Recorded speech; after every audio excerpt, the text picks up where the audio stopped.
Tonight we're getting new video the moment another bomb went off in southwest Austin.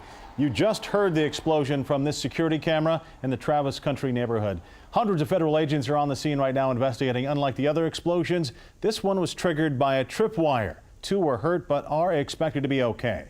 Now, 4 explosion scenes stretch across Austin. They started earlier this month in northeast Austin and spread down that side of the city. Last night's explosion sends agents to the city's west side.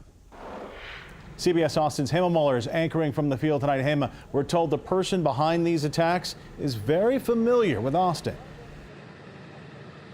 It certainly does seem that way, Walt. We're still here outside the Travis Country neighborhood, but we are finally starting to see some vehicles leaving. Just behind me there, you saw an FBI van that was exiting this scene behind this crime scene tape that's up right now. Now, back to your point, we did speak with security expert Fred Burton today, who says that the suspect behind these bombings is likely someone who is very familiar with the layout of Austin. One thing that he noticed was that these bombs were placed outside of the security umbrella for South by Southwest that was up in recent weeks. This is somebody I think that's very familiar with our community, that lives amongst us, and he's nibbling on the edges as you look at the city of Austin, traveling from north to south and now hooking around west. It's going to be very interesting to see where he strikes next. Right now, we know hundreds of federal agents are all here in Austin right now, working around the clock to track down this suspect. CBS Austin's Courtney has been here at this scene all day right now. A lot of people, Courtney, they really want details about this suspect. What do investigators know right now? Yeah, well, Hema, we were able to actually talk to an FBI special agent one-on-one after that 10 o'clock presser this morning, and that special agent basically told us they don't know a whole lot about this suspect, which is why they are reaching out, asking the bomber to contact them, call them, so they can understand the motive behind these explosions. The FBI says now that the bomber has changed their pattern using a tripwire to detonate the most recent bomb, they believe this person has a more sophisticated knowledge of explosives than they originally thought. The first 3 explosions on Austin's east side were all disguised as packages and triggered by movement. This change in the bomb's construction is concerning to the FBI because it's not targeting a specific person, and anyone could become a victim. We're concerned about the change in the MO. It shows an increased knowledge of explosives. We don't know why he's done that. We don't know why he's picking the places that he is. We don't know why he's doing it in general. So we're very concerned. We're applying a lot of resources here to try to get on top of this and stop anybody else from getting hurt. Now, you heard right there, the FBI Special Agent Christopher Combs says they're applying all resources possible. That includes 350 special agents, and included in that are some of their criminal profilers from Quantico that are here. And earlier, just a moment ago, Courtney, APD Chief Brian Manley was speaking kind of to the media off camera, and he was asked about a profile of this suspect. You heard what he had to say. Yeah, Chief Manley gave us a brief update here on scene. He wouldn't really touch the question when we asked him about the criminal profiler, but the good news is they said they are getting some of that surveillance video from the residents that they asked for. They kind of made a plea for that in that 10 a.m. press conference, and he said they are getting some of that video from residents. All right, that's good news, Courtney. Thank you very much. And as you can imagine, people who live in this area, really all across Austin, are still uneasy tonight. CBS Austin's Sarah Navoy is live here with us at the scene as well. Sarah, you spoke with neighbors, and they say what's really unnerving about these attacks is just how random they seem to be. That's absolutely right, Hema, that it could have been them or it could have been someone that they know or that they love. It's also the sophistication of this particular bomb that has them nervous. People seem to be wondering, can I go out for a walk? Can my kid go on a bike? Well, I asked Chief Manley that just moments ago before this newscast here today, and he said his response was, well, you do have to be vigilant. You definitely have to be cautious and aware of your surroundings right now. Several neighbors told me they heard or felt that bomb from several blocks away. Those close by where it happened tell us they heard people yelling and screaming, which is definitely a departure from what this area is typically like.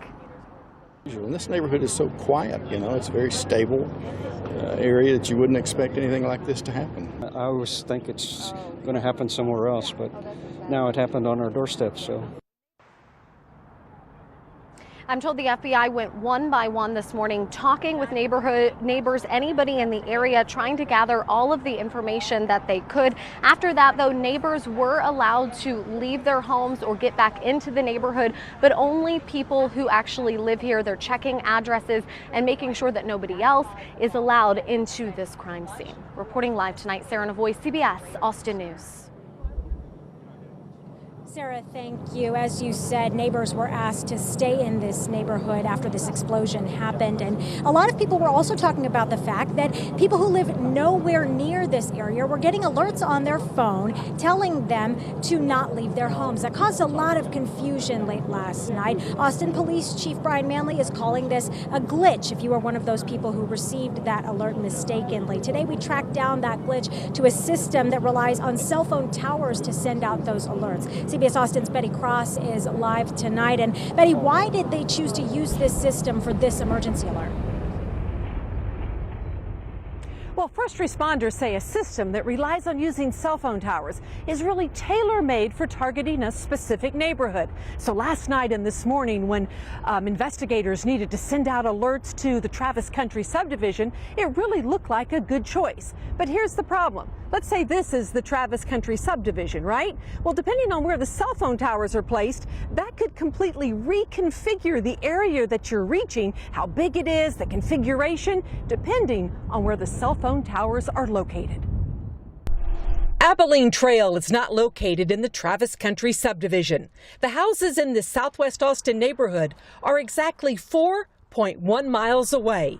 But today some homeowners felt like they lived a lot closer. I got an alert on my phone, just an emergency alert saying, stay at home. Allison Hall says she didn't know what was going on or what she should do. How did they know who to alert? How did they get our information and how it came so quickly? We were kind of surprised about that. Austin police used iPause, or the Integrated Public Alert and Warning System, to send emergency notifications targeted at residents of the Travis Country neighborhood. It basically allows us to use the cell phone towers to send out a message. So we draw a geographical shape and then send out a message through in that shape.